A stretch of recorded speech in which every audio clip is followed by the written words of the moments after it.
Hi, George. Hello, good to see you, Nathaniel. Good to see you. You may notice the scene behind me. That's very nice. Looks familiar. The old part of Antwerp over the Skeld, from over the Skeld. So where shall we begin, George? Oh, I take a little, we could start off where you and Seb were left off with certification. Okay. So what Seb was talking about wasn't certification, it's licensing. When you require someone to meet certain requirements before they're employable, that's licensing. That's what nurses have to go through. Okay. They get their certification by passing a test. And then they have to go on and get a practical experience to be licensed. Okay, so in nursing, you're saying that there's like some tests, but then there's also the process that they call licensing, which is where they have some kind of observed Yeah, application of that. yeah. And the thing is that certification, well, it's a very misunderstood concept. Um, the certificate is like a diploma. The certification program is like the accreditation of the school.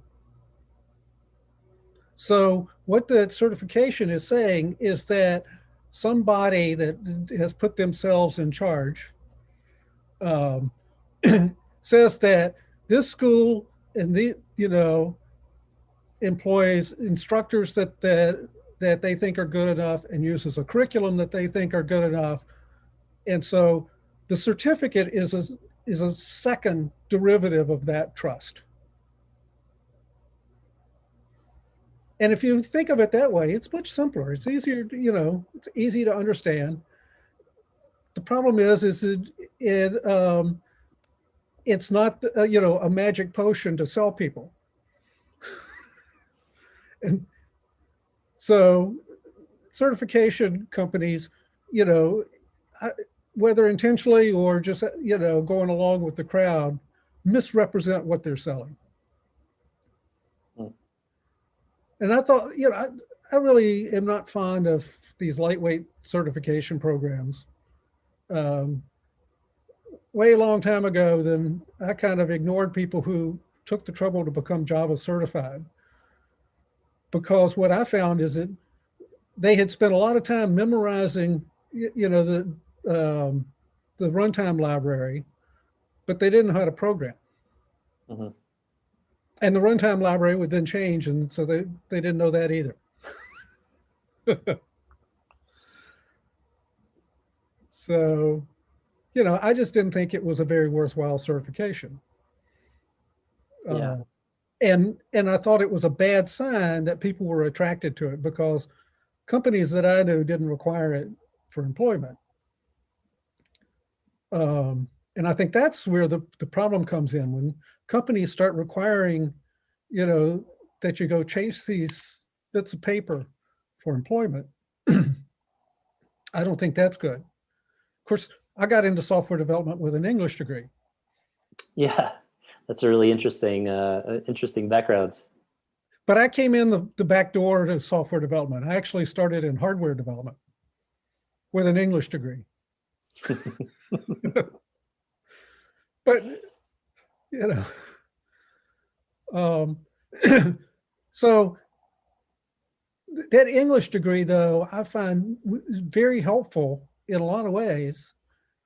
And the thing is, when I went to college, I wasn't going to college to get a job. Mhm. I was going to college to learn, and what I learned how to learn, and that's Yeah. key.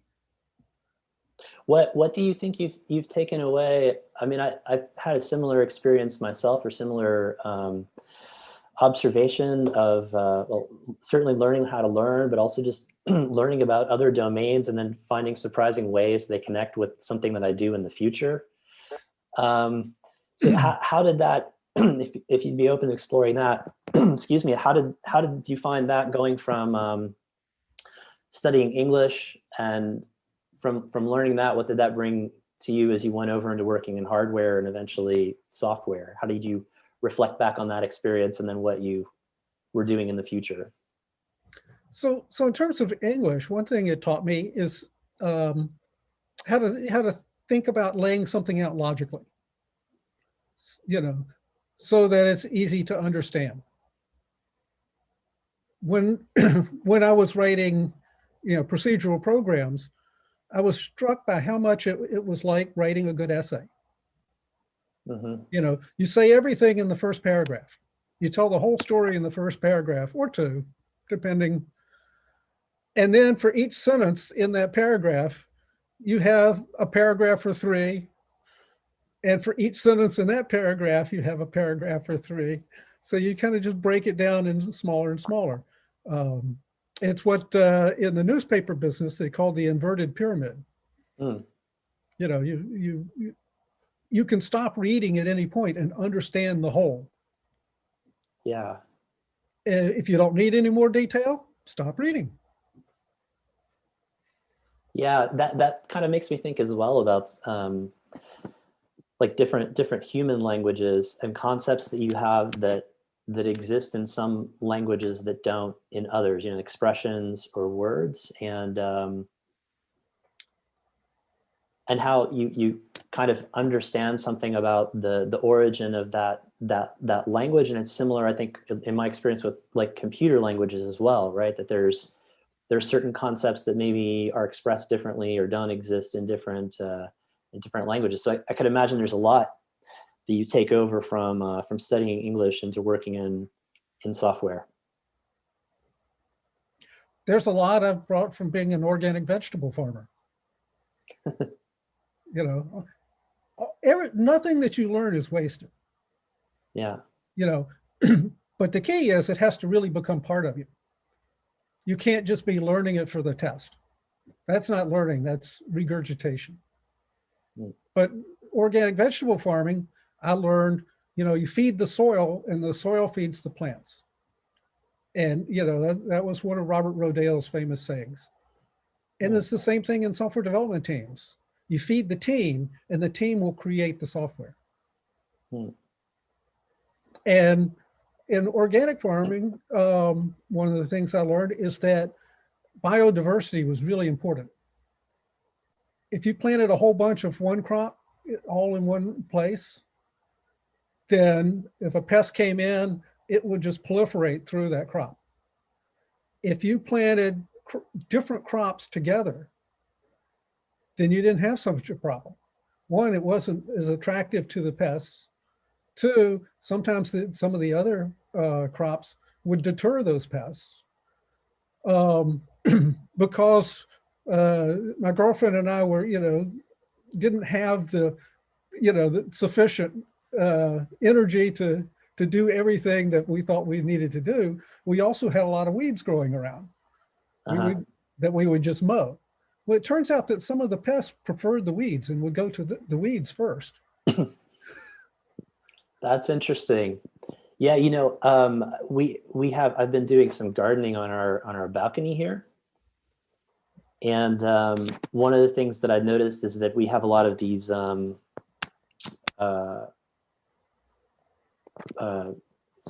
thinking of the Dutch term is bladlezen, and they're aphids. The aphids come and would attack a lot of my plants. And so what you were saying as well, what I noticed is that sometimes if you didn't go after the aphids right away, you would actually have predatory insects that would come in, and then they would lay eggs and just go after all of the aphids. There's like a whole system there that sometimes it makes sense to make an intervention in, and other times it kind of resolves itself.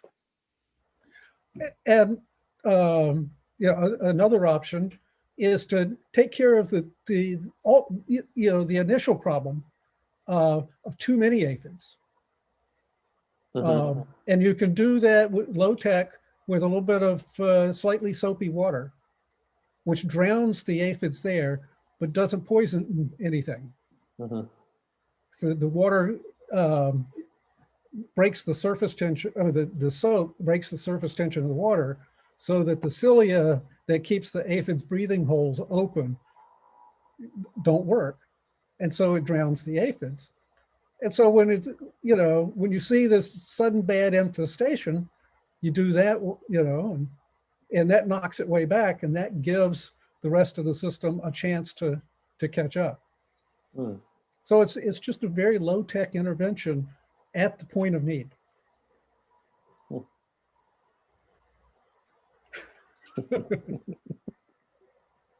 And, I use these principles all the time in coaching teams. Mm-hmm. You see something really going badly wrong. Okay, it's time to have an intervention and talk about it. But you don't have to solve the whole problem. The team can solve that problem. But they need some help getting on top of it, because the problem is just beating them up right now. Yeah. I was just wondering, like, what's the soapy water equivalent of an intervention with an agile team? Well, there are a lot of things. One that comes to mind is running effective retrospectives. So many teams, are accustomed to 3-question retrospectives that really don't get into the problem. They only look at the symptoms. Mm-hmm. And they've never seen a real retrospective, so they don't know what it looks like, and they don't know any better. But you can lead them through that if they're willing. I've run into a few teams that think they know everything and think there's nothing left for them to learn. But generally people are not that way. Yeah. What does a good retrospective, or what do some of the best retrospectives look like to you in your experience? Because I've had that experience as well, where you're just kind of, seems like retrospective by the numbers. It's formulaic and there's not much enthusiasm in it. So have you had any retrospectives where you participated in, or you observed, where you're like, that was fantastic? Well, in terms of how, then I recommend, going back to Esther Derby and Diana Larson's book on agile retrospectives. I think that gives a really good framework for having retrospectives. But what I notice in really good retrospectives is that you get into double loop learning. So you see a symptom, and you look at the pattern of that symptom and figure out, what's causing this. And instead of just trying to do what you've been doing better, you look at what are the assumptions behind what we're doing in this to solve this problem. And maybe there's something else we could be doing. Maybe what we're seeing isn't really the problem itself. And you can question your assumptions and say, oh, well, we don't need to be doing that at all. The real goal is this. And that makes that problem go away, and it gets us a whole lot of other benefits at the same time. Mm. So double loop learning is one of the key things that I see.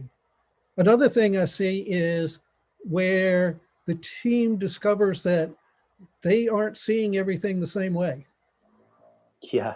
They don't, they weren't dealing with the same facts a lot of times, because they were taking this shortcutted retrospective and never talked about what actually happened together. And so, you'd think in a small team in a short period of time, everybody would see the same thing, but that doesn't happen. No. Yeah. And then they don't interpret them the same way. That's right. I remember working with a team where, we did a standard timeline exercise, and one event appeared on the timeline in 2 places. One, it was way up at the top and it's very beneficial, and the other was way down at the bottom and it's a very bad thing. And that event was when the build broke. And it was the person who broke the build who put it way down at the bottom and thought it was a terrible thing. And the rest of the team thought, oh, this is really cool. We didn't realize we had this problem in our procedure. And this showed us the problem, and then we could fix it. That's interesting. It brought the team together a lot, and was an incredible healing experience for the person, who had broken the build. I don't know, she might have left the team otherwise because she felt so bad about it. Yeah. But that's an interesting learning there too, because this person who was feeling, if I understand correctly, they were feeling awful. They had broken the build. That was their perception. This was really like just a really bad thing that had happened, and they felt bad about. And the rest of the team was like, oh, but this actually put a flashlight on a problem that exists in this system, and so they saw it as a positive learning thing. Right. Yeah, and they were able to unpack that together to see those different perspectives or lenses on that. Yeah, I mean, anybody could have broken that build because it was a flaw in the way they did the build. Mm-hmm. But she felt that she had let the team down and, disappointed everybody. And it turned out not to be true at all. Yeah.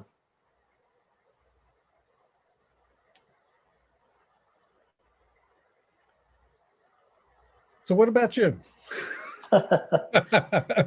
Kind of lost the thread there where we were going.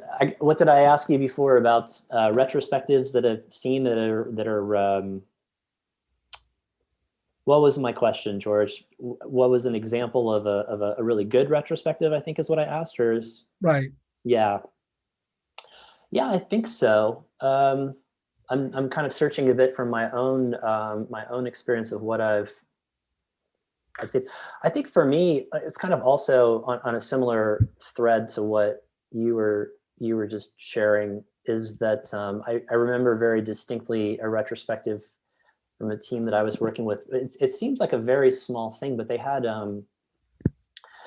they were in a new space, and they had a vent over the place where they would do their daily stand-ups.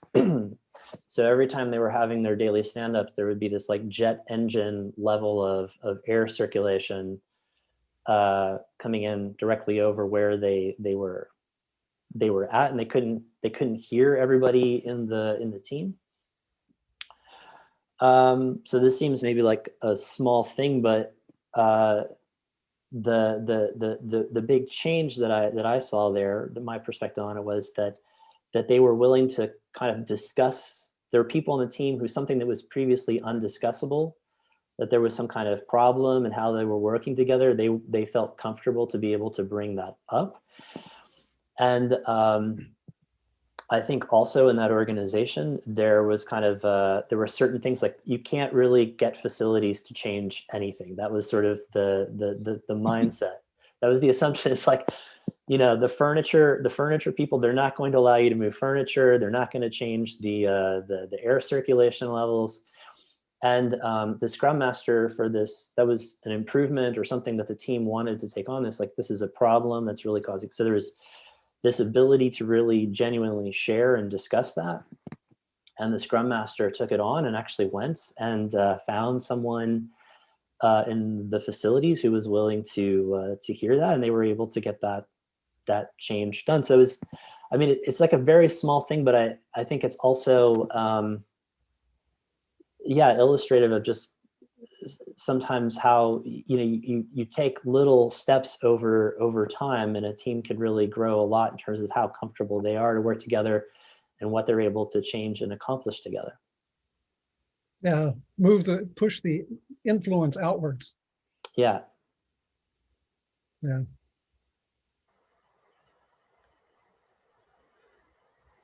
So, this kind of brings up the, this whole talk about learning. We've talked a little bit about how education isn't necessarily learning, and certification doesn't really mean that, isn't really certifying this person. Mm-hmm. And what about on the other side, the people who think that they know everything they need to know and aren't looking for new learning? Have you encountered that? Yeah. So what's your question about them? Yeah, I think I have encountered that. Uh, To me, those people are very hard to reach. How do you entice them to open their shell a little and be open to learning new things? yeah. Well, I guess one of the places I start with that question, George, and if you can think of a specific example, maybe we can dig down that you'd be willing to share. Maybe we can dig down into that. I guess one of the places that I would start from is to try and think about it from the perspective of being a bit curious about what's going on with that person. Like why? I mean that. So my perception might be, it doesn't seem like they really want to learn anything. They don't want to learn they don't want to learn new things. Um, so I'm just kind of sharing my thought process. I guess I'm curious, like, is that in fact the case? I would want to validate that, and kind of to dig down underneath that a bit more to understand sort of what their thinking is on that. I mean, so I'm trying to think of some examples, like in doing agile transformation in organizations, where maybe my perception, at least having been a coach, was that maybe there's some people who are resistant to learning something new that we're introducing. And I've had situations where people have confided that, it's nothing personal, but I think this is just the flavor of the month, this new way of working. We've done all these other change efforts in the organization, and it's not you or the content per se, but it's just, they just have become kind of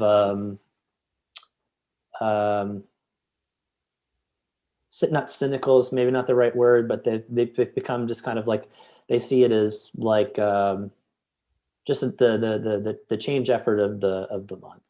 So I don't know if that's the case in the examples that you're thinking of, but I guess that's kind of how I think about it, is maybe there's some kind of reasoning that they have for why they don't want to learn this. They don't find it valuable. They think that it's just the change effort of the month, whatever it is, to try and become curious about what's going on with them. How does that land for you, or what's your sort of thinking about it? Well, that's probably true in some places. The one particular situation I was thinking of, it was actually a team that was like that. Um, and so they were kind of the top dog team on this product. And I, I began to see it more as a structural organizational problem. They would sometimes revert changes from another team, an offshore team, just because it wasn't done, written in the style that they would write it. So they'd come in the morning, take a look at it, and revert it. Funnily enough, when I got a chance to see their code, it was the worst Java code I think I've ever seen. There was when I was trying to help the offshore team, there was a class that we had a dependency on, and we trying to get a test around the code that the developer I was pairing with was working on. But to instantiate this class, you needed a database full of data and a network connection with the proper things on the network. So, it was so tightly bound. And but I suspect that there was much of it was trying to protect their power. And the manager, of the development of this product, I think he was, they were following his example. He was worried about this agile stuff removing his power, or shining a light on what he didn't know. Perhaps that was the problem. Maybe it was internally they were feeling imposter syndrome, and they were worried about that being visible to other people. Yeah. So I'm kind of hearing partly there's like fear there of losing. Yeah, fear that came out as bravado and aggression. Mhm. Yeah. But yeah, sadly, I never did crack that nut and help that team. Um, the offshore team was working with them was great. They were eager to learn anything they could learn, um, even though they were doing it in a second language. Yeah. um, it kind of makes me think about too, like connecting learning to other people's, or to people's goals, to the students' goals, right? So I don't know if I told you this or not, but I've been studying Dutch here, and my first, even though I thought I was pretty good at languages, my first goes at studying Dutch in the system here were not exactly spectacular. I just really didn't enjoy it, and ultimately I came across this school, which was the founders or the teachers who started this program at the school. It's called an open class, and they were heavily influenced by this French pedagogue. Uh, um, I'm going to forget his Frenet, I think is his name. But so his idea was basically that the students, that they drive a lot of the learning themselves. And so how that was practically in terms of the classes was, we didn't come in and, all right, class, today we're going to learn how to say my head hurts. I mean, that might be a valuable expression to learn how to say, but it was really driven by what you as a student were interested in learning. So, I mean, my first day in that class, I came in and I started reading books in Dutch. I couldn't read all of it, but about cycling, for example. I was reading a book, and then I went and I gave to my one of my teachers. I had a conversation with them to explain what this book was, this part of the book that I read was about. So, I mean, what I take away from that is maybe, at least for me, is that there's a lot of value in tying learning into what the individual learner's goals are, and what maybe the problems that they have, or what their goals are, what they want to do, or what they might potentially do with that knowledge. Yeah, yeah, that makes a lot of sense. Though there needs to be some serendipity also, because when you're learning something, you don't know what you want to learn a lot of times, but it needs to be something that is approachable from where you are. Yeah.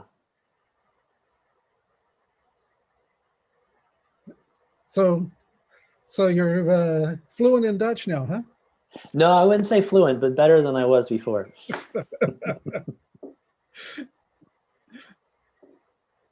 Certainly better than my Dutch, I'm sure.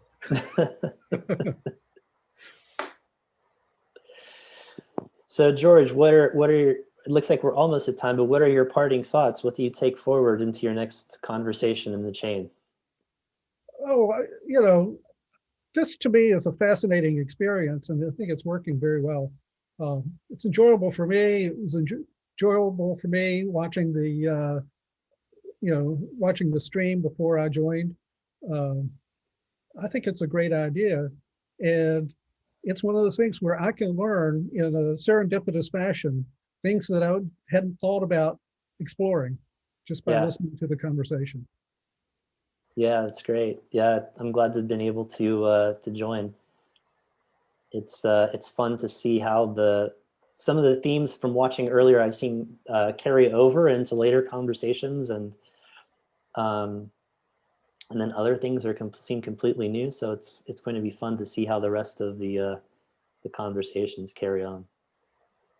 So, how about for you? What are you finding on it?